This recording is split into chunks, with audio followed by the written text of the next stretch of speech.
यावेळी नाशिक जिल्ह्यामध्ये गव्हाचं लागवड मोठ्या प्रमाणात झालेली आहे.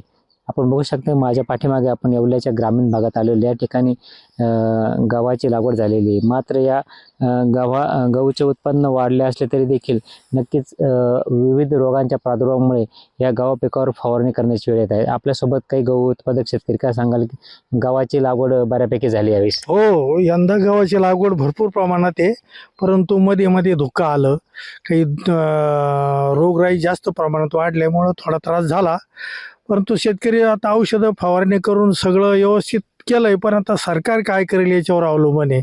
कारण कांद्याला भाव नाही, गव्हाला पण भाव नाही, मक्काला भाव नाही. आता ह्यावेळेस जरी निदान शेतकऱ्याकडे थोडं लक्ष दिलं तर बरं होईल, कारण आता गव्हाला स्वतः यंदा ॲव्हरेज जर मिळालं तर भाव मिळणार नाही, ही परिस्थिती निर्माण झालेली आहे. तेव्हा सरकार मायबाप काय करील त्याच्यावर अवलंबून आहे आमचं.